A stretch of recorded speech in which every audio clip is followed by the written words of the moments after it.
P vector is equal to Q dot 2L। मैं आपको बोलता हूँ इस फॉर्मूले को याद करो, P equal to Q dot 2L। Vector की जरूरत कॉम्पिटिटिव एग्जाम से पड़ती है। अगर मैं शुरुआत करते हैं आज का topic, electric potential and dipole in uniform electric field. Physics 9 पर मैं आनंद शुक्ला था गब्बर आपका स्वागत करता हूँ और फिजिक्स को फोड़ के रख देंगे इस बार, चाहे वो नीट का हो, चाहे वो जेईई का हो, चाहे वो 12th का हो, या सीबीएसई का हो, या स्टेट बोर्ड का हो। बेस्ट पेपर देकर के आएंगे और इस बार के रिजल्ट्स भी हमारे इंस्टीट्यूट के 97% 96% जेईई के अंदर, और इधर 12th के अंदर बात करें तो 94-95% पीसीएम रिजल्ट्स। तो एक्स्ट्रा ऑर्डिनरी रिजल्ट्स हम लोग निकालने के तैयार हैं, लेकिन शर्त ये है कि आप पढ़ने तैयार हो या नहीं। तो शुरू करता हूं आज का लेक्चर। जितना मैंने स्लाइड पर लिखा है इतना मोर देन सफिशिएंट है यहाँ पर आपको पढ़ने के लिए। अगर आप इतना पूरा याद कर लेते हो, और एक छोटा सा डेरिवेशन जो मैं यहाँ पर सॉल्व करूंगा, अगर वो आप कर लेते हो, आपका पेपर बेस्ट जाएगा, आपको फुल मार्क्स मिलेंगे एग्जाम में। तो ध्यान समझिए मैं क्या बताना चाहता हूँ। शुरुआत करते हैं, चलिए। सबसे पहली बात टॉपिक है electric potential energy of a dipole in uniform electric field. Electric field कैसी है, इलेक्ट्रिक फील्ड कैसी है, यूनिफॉर्म है। अगर यूनिफॉर्म इलेक्ट्रिक फील्ड है तो मेरी बात सुनना कि पहले इलेक्ट्रिक डायपोल क्या होता है, मैं उसको थोड़ा सा यहां पर इलेबोरेट करना चाहता हूं। अब यहां पर क्लियर दिख रहा होगा सभी को। यहां पर जब मैं बात करता हूं डायपोल की, डायपोल की, तो यहां पर आता है कि electric dipole consist of two equal and opposite charges. हाँ बिल्कुल सही है। और separated by a small distance, बिल्कुल सही है। तो ये पॉजिटिव प्लस क्यू और ये नेगेटिव माइनस क्यू, और इन दोनों की डिस्टेंस बहुत छोटी है। कितनी डिस्टेंस है इन दोनों के बीच में? इन दोनों के बीच की डिस्टेंस है 2 है। ठीक है। डायपोल की डायरेक्शन क्या होती है? डायपोल जो आप बोल रहे हो इलेक्ट्रिक डायपोल, डायपोल मोमेंट, इसकी डायरेक्शन क्या होती है? तो P वेक्टर होता है ये, और नेगेटिव पॉजिटिव। सर ये सब हमको पता है, एग्री, लेकिन कहानी शुरू से शुरू होती है। अगर बीच में से कहानी शुरू होगी तो समझ में शायद किसी को ना भी आए। ठीक है। डायपोल का फॉर्मूला होता है P vector is equal to Q dot 2L। मैं आपको बोलता हूँ इस फॉर्मूले को याद करो, P equal to Q dot 2L। Vector की जरूरत कॉम्पिटिटिव एग्जाम से पड़ती है। अगर मैं स्टेट बोर्ड या सेंट्रल बोर्ड की बात करूंगा तो वेक्टर की जरूरत नहीं पड़ती है। तो ये इसके अंदर आ गया। अब होता क्या है, ध्यान समझना। मैं कहना क्या चाहता हूं, मैं कहना ये चाहता हूं कि यहां पर इलेक्ट्रिक फील्ड लाइन है। ठीक है, ये इलेक्ट्रिक फील्ड लाइन है, थोड़ा सा इसको डार्क कर देते हैं। अब ये इलेक्ट्रिक फील्ड लाइन, ध्यान समझना, ये इलेक्ट्रिक फील्ड, ये तीर चल रहे हैं बॉस।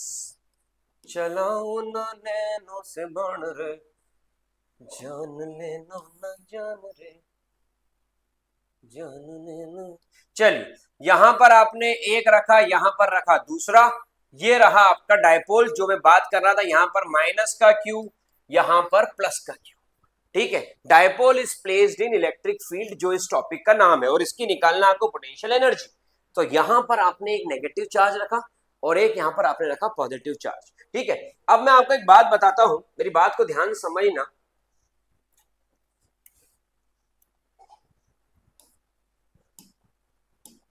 मेरी इस स्लाइड के ऊपर सब कुछ है, की पॉइंट्स, टॉर्क क्या होता है, सारी चीजें हैं स्लाइड के ऊपर। मगर मैं आपको और डिटेल में लेकर जा रहा हूं ताकि आप JEE, NEET, CBSE board, state boards में आने वाले क्वेश्चन को कैसे अटेम्प्ट करते हो वो आपको समझ में आए। मैंने बोला ये डायपोल है और इसकी जो लेंथ है, वो लेंथ कितनी है इसकी लेंथ है यहाँ पर 2L। ठीक है, इसकी लेंथ है 2L। यहां पर जो फोर्स लग रहा है मेरे बच्चे, वो कितना है? QE, क्योंकि फोर्स ऑफ रिपल्शन है, F इक्वल टू QE। और ये जो लेंथ है, तो मेरा कहना है कि इससे एंगल कितना बन रहा है, इसका जो एंगल बन रहा है, इसका जो एंगल बन रहा है वो एंगल कितना है? थीटा। जिसके साथ एंगल बनता है वो होता है कॉस थीटा, और जिसके साथ नहीं होता है वो होता है साइन थीटा। तो वर्क डन क्या होता है? वर्क डन होता है टॉर्क। पहली बात, टॉर्क क्या होता है? टॉर्क होता है फोर्स इनटू परपेंडिकुलर डिस्टेंस। ठीक है, इन सबकी थ्योरी इसके अंदर लिखी हुई है, बेफिक्र रहो। टॉर्क क्या होता है? Force into perpendicular distance. Torque मतलब जैसे ये ऑब्जेक्ट है और ये यहां से फिक्स है। अब मैं इस पे फोर्स लगाऊंगा तो ये फोर्स, मैं इस पे फोर्स लगाऊंगा तो ये क्या करेगा? घूमेगा। मैं इस पर फोर्स लगाऊंगा तो ये क्या करेगा?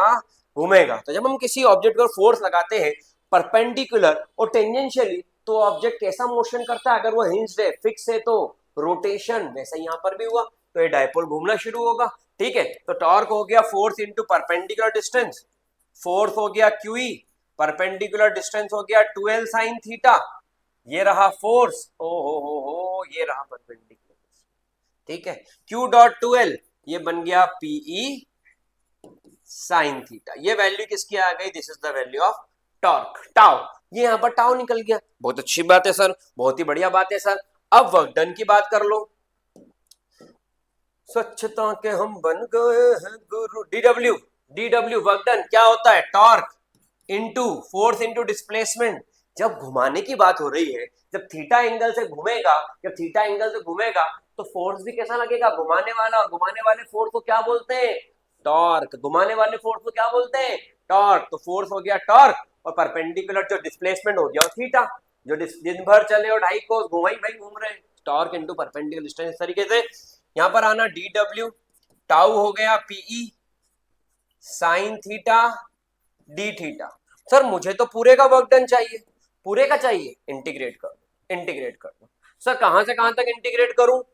थीटा 1 से थीटा 2 तक। ठीक है सर। डीडब्ल्यू का integration sir W, P E sine theta का integration sir minus cos theta. यहां पर थीटा 1 से थीटा 2। लेकिन सर हम तो बायो वाले, याद कर लो, उसको भी तो याद करते हो, इसको भी याद कर लो, याद कर लो। ठीक है आगे बढ़ते हैं। अब बोलोगे सर कैसी बातें कर रहे हो, याद करने का बोल रहे हो चैनल पे आके ऐसी। भाई साहब कुछ चीजें याद ही रखने में ज्यादा फायदा होता है। ठीक है, we are not here to impress you, we are here to make you doctors and engineers and serve the nation. तो प्रिपेयर करो खुद को, जो बोल रहा हूँ वैसा मानोगे तो आपका फायदा रहेगा। कुछ चीजें याद करना पड़ती है। तो ये बना formula P cos theta 1 upper limit minus lower limit. तो ये जो फॉर्मूला निकला आपका, ये फॉर्मूला किसका है? ये फॉर्मूला निकल गया आपका वर्क डन का। और वर्क डन ही क्या होता है? जो वर्क डन है वही क्या होता है? वही होता है पोटेंशियल एनर्जी। सिखाया था, वर्क डन ही पोटेंशियल एनर्जी। जो शक्तिमान है वही गजोधर है, और जो गजोधर है वही शक्तिमान है। और वर्क डन जब बॉडी पे करोगे तो वो एनर्जी गेन कर लेगा सिस्टम, और उस एनर्जी को क्या बोलते हैं? उस एनर्जी को बोलते हैं पोटेंशियल एनर्जी यू। अब ये सब इसमें लिखा हुआ है भाई साहब, ये सब इसमें लिखा हुआ है जो डेरिवेशन करवा रहा हूं। बाकी एक एक चीज बता दूंगा, अभी रुक जाओ। ठीक है आ जाओ। और जो मैं पढ़ा रहा हूं उसके यार कुछ भी नहीं पढ़ना, कुछ भी नहीं, सीधा न्यूमेरिकल करो। कंसेप्चुअल के लिए भी वीडियो दूंगा। चलो आ जाओ। तो यू की वैल्यू निकल गई। आपने बोला थीटा 1 कितना है? 90 डिग्री। और आपने बोला थीटा 2 कितना है? थीटा। आपने बोला, मैंने तो नहीं बोला, आपने बोला, मैंने तो नहीं बोला, आपने बोला थीटा 1 कितना है इनिशियल कंडीशन, और फिर उसको कहां से घुमा के कहां ले जा रहे हो? तो बोले थीटा एंगल तक ले जा रहे हैं। तो इनिशियली 90 डिग्री का मतलब समझते हो? इनिशियल 90 डिग्री का मतलब ये है कि जो डायपोल रखा है वो ऐसा रखा है, और जो इलेक्ट्रिक फील्ड है वो ऐसी है। तो ये एंगल कितना है? मतलब इलेक्ट्रिक फील्ड में डायपोल ऐसा रखा हुआ है, ये इलेक्ट्रिक फील्ड में डायपोल की पोजीशन है। ठीक है, तो यहां पर आ गया u, u is equals to minus PE cos theta. तो u is equals to minus PE cos theta. मेरी बात समझ में आ रही होगी। अगर किसी को इच्छा है इसको वेक्टर फॉर्म में लिखने में, तो u is equals to minus P vector dot. ओ ऐसा होगा क्या? ऐसा होगा। ये था कि जब डायपोल हो, डायपोल की डायरेक्शन क्या होती है? स्वच्छता के हम बन गए हैं गुरु, स्वच्छता के हम बन गए। ये रही डायपोल की डायरेक्शन। सुनो दीदी सुनो भैया, जान है हमारी पहचान है हमारी। ये रही डायपोल की डायरेक्शन, ये रही, ये रहा पी वेक्टर, और ये रहा यहां से इधर ई वेक्टर। डायपोल हमेशा नेगेटिव से कहां जाता है? पॉजिटिव। नेगेटिव से कहां जाता है? पॉजिटिव। सबसे इंपॉर्टेंट बात मैंने बता दी। अब थ्योरी भाई साहब पहले समझ में तो आए। तो पोटेंशियल एनर्जी फॉर्मूला क्या है? बोले u equal to minus P cos theta. Torque का फॉर्मूला क्या होता है? बोले force into perpendicular distance. Force क्या है घुमाने के अंदर? टाउ। परपेंडिकुलर डिस्टेंस डिस्प्लेसमेंट कितना होगा? तो परपेंडिकुलर डिस्टेंस डिस्प्लेसमेंट वाला ये होता डिस्टेंस ही आएगा। परपेंडिकुलर डिस्टेंस हो जाएगा 2l साइन थीटा, क्योंकि मैंने इस पॉइंट पर चेक किया है तो यहाँ पर q ही है, तो यहाँ पर 2l साइन थीटा है। ठीक है, तो ये फॉर्मूला क्लियर। अब आओ थ्योरी पे, जिसके लिए मन तुम्हारा इतनी देर से ललचा रहा है। ठीक है, अरे चलो ना नैनो से बन गए। ये रहा वो फिगर जिसके ऊपर मैंने अभी बात करी थी। ये रहा इसके अंदर P वेक्टर, और ये रहा इसके अंदर E वेक्टर, और ये रहा इसके अंदर थीटा। तो यहां पर इस तरीके से theta is the angle between dipole and electric field. अब एक काम की बात बताता हूं, देखना,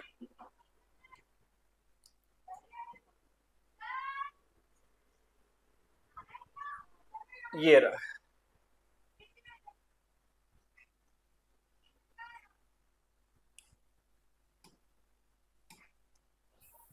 यहां पर जो बात बताने जा रहा हूं ये एग्जाम का क्वेश्चन बनता है, डायरेक्ट कॉम्पिटिटिव में भी और बोर्ड्स में भी, जिसमें भी आप देना चाहते हो।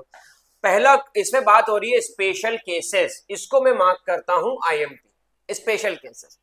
फॉर्मूला क्या है, u is equals to minus P cos theta, cos theta, theta की वैल्यू 0, कॉस 0 1, थीटा की value theta, cos theta, theta की वैल्यू 180 माइनस 1। ठीक है, अब मेरी बात को सुनना, जब उसने बोला dipole is parallel to electric field, तो ये रहा डायपोल, ये रही इलेक्ट्रिक फील्ड, ये दोनों एक ही डायरेक्शन में चले गए, तो इनके बीच का एंगल कितना बना, cos 0 कितना हो गया, u का फॉर्मूला क्या आ गया, ये वैल्यू कैसी होती है, मिनिमम। इसे क्या कहते हैं, इंपॉर्टेंट हैशटैग IMP, इसे कहते हैं स्टेबल। ये स्टेबल इक्विलिब्रियम कंडीशन है। 2026 का अभी जो पेपर आया था उसके अंदर इस टाइप का क्वेश्चन था, बोर्ड CBSE बोर्ड में, स्टेबल इक्विलिब्रियम और अनस्टेबल इक्विलिब्रियम पोटेंशियल एनर्जी की बात की थी। ठीक है, ऑफ अ डायपोल। दूसरी बार ओरिएंटेशन फिर घुमाया, अब कितने एंगल से घुमाया, थीटा एंगल से, मतलब ये रहा माइनस क्यू, यहां की जगह ये यहां चला गया, रोटेशन आ गया, तो ये आ गया इसके अंदर P वेक्टर, ये आ गया इसके अंदर E वेक्टर, और ये रोटेशन दे दिया बाय एंगल थीटा। अभी ऐसा था, अभी ऐसा कर दिया बाय एंगल, जय राम जी की, बाय एंगल थीटा, ऐसा था ऐसा कर दिया बाय एंगल थीटा, तो ये आ गया formula u equal to minus P cos theta. Intermediate मतलब ना मिनिमम है ना मैक्सिमम है, आप वैल्यू पुट करो आंसर निकलते जाएंगे, 0 30 45 60 जो पुट करोगे। अब आते हैं 180, 180 मतलब क्या हुआ, 180 का मतलब डायपोल जो है, dipole anti parallel to electric field. अब सुनना, इलेक्ट्रिक फील्ड इधर है, तो यहां पर आएगा माइनस क्यू और यहां पर आएगा प्लस क्यू, और डायपोल ये रहा, तो ये रही इलेक्ट्रिक फील्ड, ये रही इलेक्ट्रिक फील्ड, ये रहा डायपोल, ये रही इलेक्ट्रिक फील्ड, ये रहा डायपोल। और अगर इलेक्ट्रिक फील्ड और डायपोल एक दूसरे से कैसे है, एंटी पैरेलल, एंटी, अलग अलग, तो थीटा कितना बनेगा 180, cos 180 माइनस 1, ये वैल्यू बाय वालों को फिर याद रखना। इसमें क्या समझोगे, इसमें क्या समझोगे, इसमें कोई समझने का है ही नहीं। cos 0 बोले 1, cos 180 बोले माइनस 1, cos 90 बोले 0, ठीक है, इसमें कुछ समझना नहीं है। और ये u equal two plus P, तो ये कैसा होता है, ये होता है मैक्सिमम, और ये कैसा है, हैशटैग इंपॉर्टेंट, अनस्टेबल इक्विलिब्रियम, मतलब छोड़ोगे फट से घूम जाएगा वापस, उस पर फोर्स लगाना आपने बंद करा, घूम के वापस जगह पर। तो अगर आपको उस कंडीशन में लगना है तो you have to do work done, that is plus P, और वही वर्क डन उसकी क्या बन गई, पोटेंशियल एनर्जी। तो मैक्सिमम पोटेंशियल एनर्जी कब होती है, in case of anti parallel system, और मिनिमम पोटेंशियल एनर्जी किसमें होती है, in case of parallel system. Parallel system, ये दोनों बातें अगर समझ में आ गई ना भाई, फोड़ के रख दोगे पेपर। अब इसके बाद में अगर मैं आगे बात करूं, ये क्लियर होगा, ये क्लियर होगा, इसका स्क्रीनशॉट ले लेना, ये बहुत काम की चीज है, इसका स्क्रीनशॉट ले लेना, काम आएगा। ऐसा का ऐसा रट लेना, कोई थ्योरी एक्स्ट्रा रटने की जरूरत नहीं है, जो थ्योरी बेसिक है वो सबको आती है इंग्लिश, क्योंकि 12th क्लास तक पहुंच चुके हैं, तो मुझे उम्मीद है कि तुम तो एक्सपर्ट हो ही चुके हो। अब यहां पर आइए, स्वच्छता के हम बन गए, टॉर्क ऑन अ डायपोल, ये अपन नहीं पढ़ा था, dipole in the uniform electric field experience the torque मतलब rotational force tend to align with the field, tau is equals to P vector cross E vector, ये इसका formula, tau is equals to P sine theta, theta की value 90 degree, 0 और 180, और ये सारी कहानी है तो मैं पढ़ा चुका हूँ, ये मैंने डेरिवेशन पूरा पढ़ा दिया जो इसके अंदर शॉर्ट में दिया हुआ है, मैंने बोला ना इसमें सारी चीजें, इसमें सारी चीजें, तो ये मैंने डेरिवेशन पढ़ा दिया, इसका एक्सप्लेनेशन यहाँ पर है, इसको मैं आपको अटैच भी कर दूंगा, इसको मैं आपको डिस्क्रिप्शन में चेक करना, लिंक डाल दूंगा, इसकी कोई दिक्कत नहीं है, नहीं तो आप मेरे टेलीग्राम प्लेटफॉर्म पर चले जाइए, एडू अविग्ना, वहां पर मिल जाएंगी इसकी इमेजेस, तो आसानी से वहां से दे सकते हो। Try to make the thing simple, complicated नहीं करते चीजों को, nature always move system toward minimum potential, तो ठीक है, अपने समझ पढ़ लिया। तो यहां पर हमको ये सब कुछ क्लियर हो गया है कि करना कैसे है और क्या करना है। आई थिंक कि सबको ये पता होगा कि किस तरीके से अपन ने इस पूरे पेज की स्टडी की। ये पूरे पेज की स्टडी आई थिंक सभी को क्लियर होगी। तो देर किस बात की है, नोट्स बनाओ, खुद लिखो, अच्छा कंटेंट तैयार करो, अपने हैंड रिटन नोट्स को अच्छे से थोड़ा सा याद जरूर करना पड़ेगा, याद करो। और न्यूमेरिकल्स के लिए तो मेरे वीडियो लेक्चर्स आ ही रहे हैं कंटिन्यू, तो न्यूमेरिकल्स भी देखते जाना। ठीक है, कैसा लगा वीडियो कमेंट बॉक्स में जरूर लिखिए, और मोटिवेट करने की सब्सक्राइब करके बेल आइकन जरूर क्लिक करें, ताकि मुझे पता चले कि लोगों को मेरा वीडियो पसंद आ रहा है। तो मैं और मेहनत करके एक से एक वीडियो बना करके दूंगा, आपको मजा आएगा। Join the army of Gabbar. Thank you so much for being here. मिलते हैं नेक्स्ट वीडियो में। जय हिंद, जय भारत।